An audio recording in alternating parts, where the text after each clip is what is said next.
Hey everyone, in this video I'm going to show you how you can make a custom rainbow on Desmos. We're going to be using custom colors, and so to get started, let's make a folder where we're going to put them all in. Now to make a custom color, you need to make a variable. I want to start counting from C1 and then move up to however many colors that I want to be using in this video. You can make however many you want. The syntax that I recommend is setting it to RGB. That is a built-in color function, and you can put in whatever color you want. And what this does is not only does it make a custom color, but this will also be shown inside a color palette.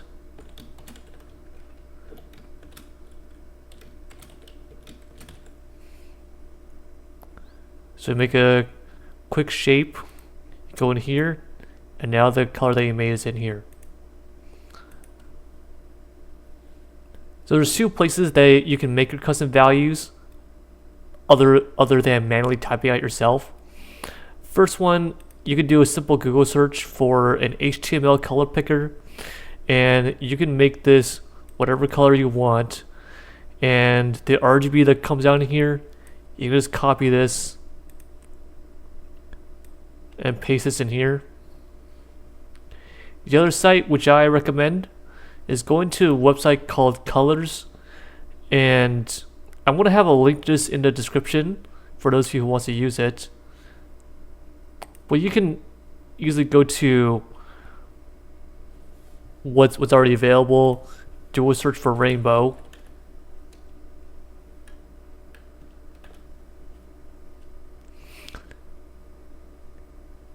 and then you can pick the color palette that you like. You don't have to use all of them. I'm just going to keep it simple and view this one. I'll show you how to use this website a little bit. This hex value we're not going to use. The way you get the hex value out of it, or rather the RGB value out of it, is you click that eye that I just have my mouse over, and then for each one you can see what the RGB value is. You can copy it, and so let's start with this one. Go back to Desmos, and you can paste it in here. And there you have the exact same colors. And we'll do the same thing for the next one, for the next four. I'm not going to make you watch this whole process, and so I'm just going to come back to when I have them all defined. All right, as you can see here, I have all my colors defined. I'm just going to use 5 for this demonstration. We don't need that anymore.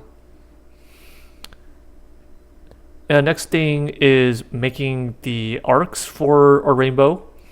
And so for that, I want to make another folder, call them arcs. Then we should define the sizes of all of them. And so the plan is to draw them as half circles. Then you're just going to have a radius. It's going to do the same thing. So the outermost one is going to have a radius. Let's start with 5. We can always adjust and add more if we find out that we need more. Obviously, we're going to need more than 3 arcs, but let's start with these 3.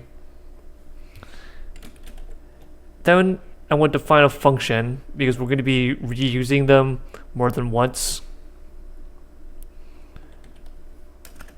So I'm going to say f sub 1 is equal to the square root of the first radius squared minus x squared. You can see that this draws it. That's fine for now. After we're done, we're going to hide it and replace it with the actual colored arcs that we have filled in. So I'm going to keep going with this. R sub 2 minus x squared sub 3 equals square root. This should be squared.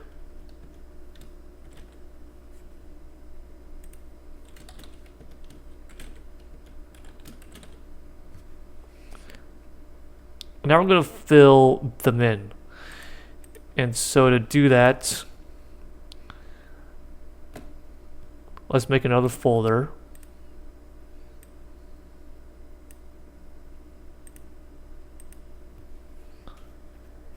And this would be for our actual rainbow.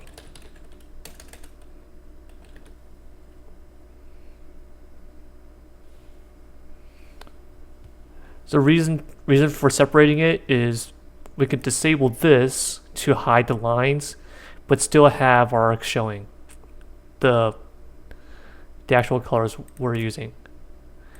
Let's bring this back so we have something to visualize. I'm going to start with, I'm going to go bottom arc is less than the top.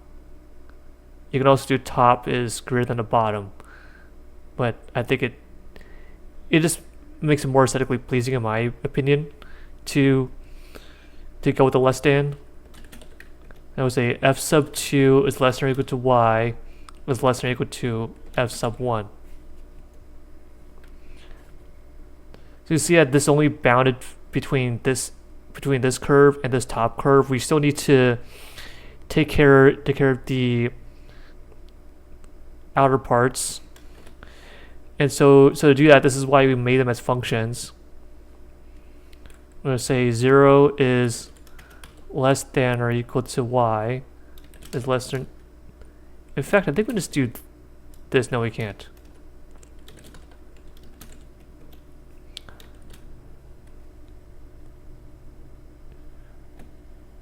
And so where are the boundaries? We're going to say x is less than or equal to negative.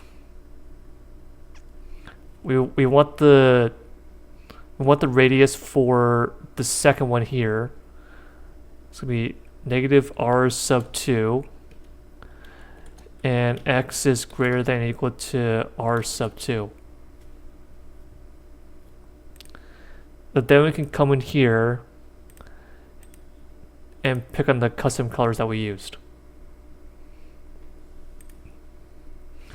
I'll show you the process for the second one, and then I'll skip to the end. For the second one, we're going to do the same thing.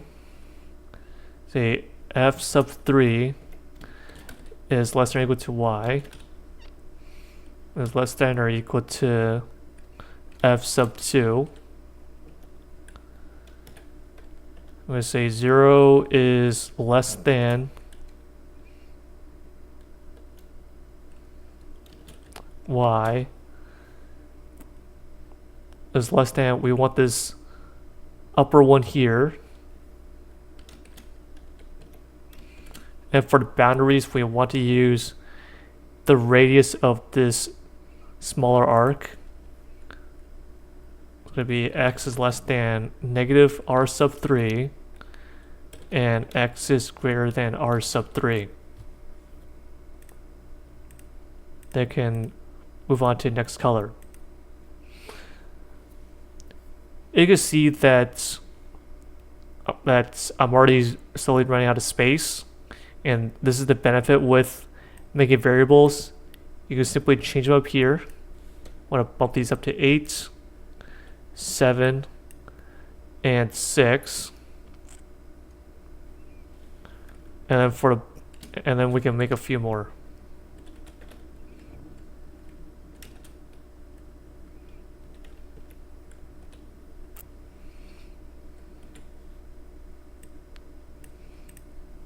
For that, we'll just make one more. Actually, we'll just keep going. R sub 4 squared minus x squared. F sub 5 is square root of r sub 5 squared minus x squared. Now we can repeat the same coloring process for the rest of them, which I'll do off camera. and then I'll come back when the rest is done. Alright, as you can see that this is the finished results. I had to make a few more arcs, but it's the same idea. You can adjust these sizes to however you like. But you don't need this visible anymore. Ultimately, what's actually drawing is in here, but this would not have been possible had we not have defined the functions and the variables above. So I hope you found this video helpful. If you did, consider leaving a like. And if you didn't, please let me know in the comments on what you could have found more helpful. Again, hope you found this video helpful, and I'll see you in the next video.